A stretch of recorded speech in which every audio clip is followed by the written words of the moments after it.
அவன் இன்னைக்கே சாகணும்.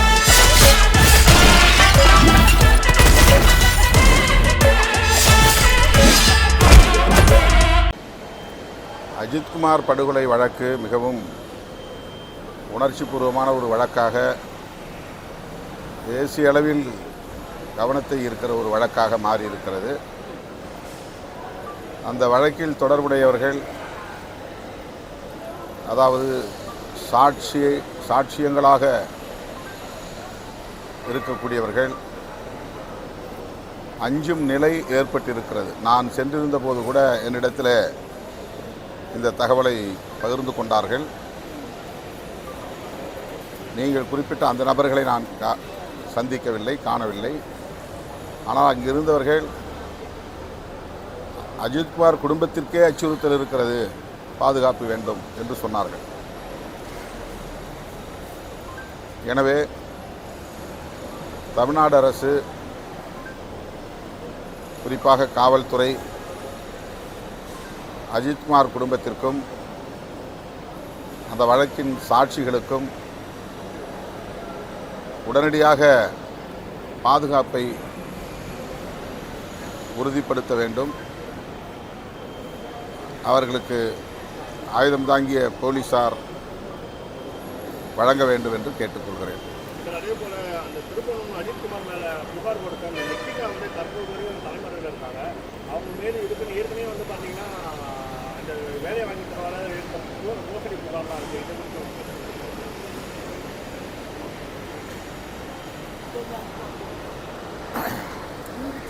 அவர் மருத்துவர் அல்ல, அவர் ஒரு PhD முடித்தவர் என்று தெரிய வருகிறது. டாக்டர் நிகிதா என்பவர்.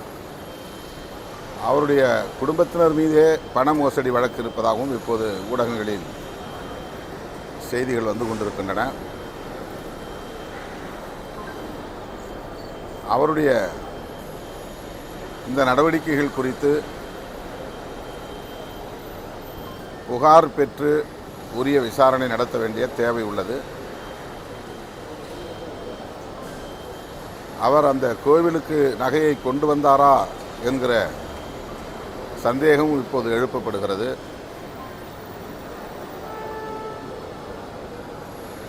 ஆகவே அந்த பின்னணியை கண்டறிய வேண்டியது இந்த வழக்குக்கும் அவசியமானதாக தெரிகிறது. அவருக்கு உயர் அதிகாரிகளின் ஆதரவு இருப்பதாகவும் சொல்லப்படுகிறது. ஆனால் நீதிமன்றத்திலே அரசு தரப்பில் அது மறுக்கப்பட்டிருக்கிறது. இதுபோன்ற கேள்விகள் அவரை சுற்றி ஏராளம் எழுந்திருக்கிற சூழலில் தனி வழக்காக பதிவு செய்து அவரை விசாரிக்க வேண்டியது அவசியமாக இருக்கிறது.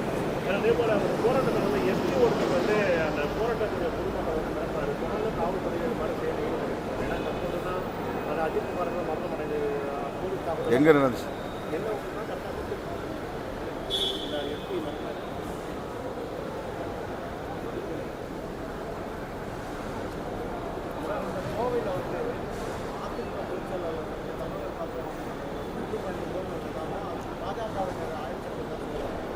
தமிழ்நாடு காப்போம்னா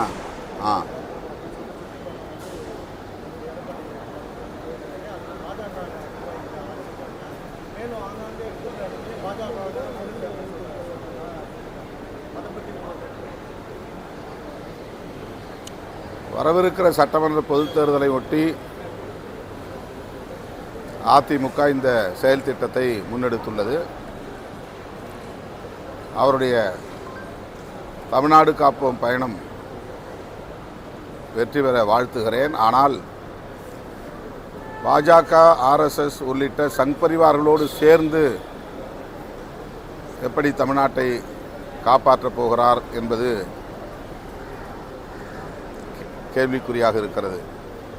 தேசத்திற்கே அவர்களால் ஆபத்து என்று அகில இந்திய அளவில் சங் பரிவார்களுக்கு எதிராக மக்கள் அணிதிரண்டு வரும்போது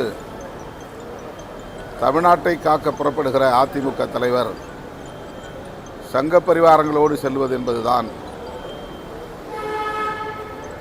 அதிர்ச்சிக்குரியதாக இருக்கிறது.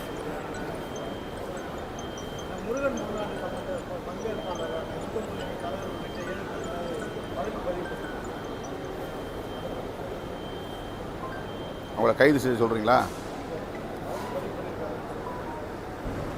போலீஸார் வழக்கு பதிவு செய்திருக்கிறார்கள். அதை ஏற்கனவே நான் வரவேற்று கருத்து சொல்லியிருக்கிறேன். வழக்கு பதிவு செய்ததோடு நின்று விடாமல் அவர்களை கைது செய்து விசாரிக்க வேண்டும். சார், தமிழக பள்ளி கல்வித்துறை மத்திய அரசு 1200 கோடி ரூபாய் ஒதுக்கியிருக்காங்க அப்படின்னு சொல்லிட்டு அன்பில் மகேஷ் பொய்யா போய் சொல்லியிருக்காரு. ஆனாக்கா தேசிய கல்விக் கொள்கையில இணைஞ்சாதான் அந்த பணத்தை நாங்கள் விடுவிப்போம் அப்படின்னு நேற்று புதுக்கோட்டையில் அமைச்சர் தெரிவிச்சிருக்காரு சார். எந்த அமைச்சர்? அன்பில் மகேஷ். இல்லை தேசிய கல்விக்கல் மத்திய அரசு 1200 கோடி ரூபாய் தமிழக பள்ளி கல்வித்துறைக்கு ஒதுக்கியிருக்காங்க. தேசிய கல்விக் கொள்கையில இணைஞ்சாதான் அதை நாங்கள் விடுவிப்போம் அப்படின்னு யார் சொல்கிறது? அமைச்சர் சொல்லியிருக்காரு. அப்படின்னு. ஆமாம், அதுதான் நீண்ட காலமாக அதுதானே பிரச்சனையாக இருந்துகிட்டு இருக்கு. உங்களுடைய கருத்து? அதான் இது சம்பந்தமாக ஏற்கனவே பலமுறை கருத்து சொல்லியிருக்கிறோம். அமைச்சரோடு சேர்ந்து தமிழகத்தைச் சார்ந்த நாடாளுமன்ற உறுப்பினர்கள் இந்திய ஒன்றிய கல்வி அமைச்சரை சந்தித்து முறையிட்டு இருக்கிறோம். ஆனால் அவர்கள் பிடிவாதமாக இருக்கிறார்கள். முதலமைச்சர் கூட இது தொடர்பாகத்தான் பிரதமரை சந்தித்து முறையிட்டார் என்பதை நாம் அறிவோம். முதலமைச்சரே நேரில் சென்று பிரதமரை சந்தித்து முறையிட்ட பிறகும் கூட அதன் மீது நடவடிக்கை எடுக்க அவர்கள் தயாராக இல்லை, நிதியை ஒதுக்க தயாராக இல்லை என்பது எந்த அளவுக்கு அவர்கள் தமிழ்நாட்டின் மீது கரிசனம் உள்ளவர்கள் என்பதை இதிலிருந்து புரிந்து கொள்ளலாம். தமிழ்நாட்டுக்கு எதிராக செய்து கொண்டு அவர்கள் திமுகவுக்கு எதிராக செய்வதைப் போல ஒரு தோற்றத்தை உருவாக்குகிறார்கள். தமிழ்நாட்டு மாணவர்களுக்கு கிடைக்க வேண்டிய நிதியை அவர்கள் தராமல் முடக்குவது தமிழ்நாட்டு மக்களுக்கு எதிரானது. அது திமுக கட்சிக்கு எதிரானதல்ல, அரசுக்கு எதிரானதல்ல. இதை தமிழ்நாட்டு மக்கள் புரிந்து கொள்ள வேண்டும்.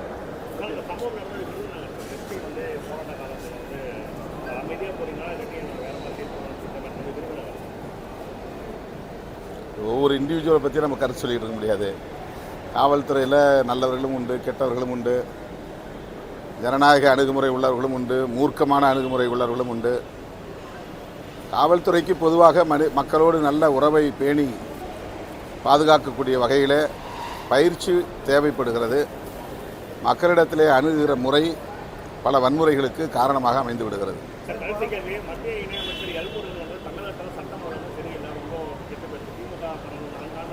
அவங்க வீம்புக்காக பேசுகிறாங்க, அரசியலுக்காக பேசுகிறாங்க.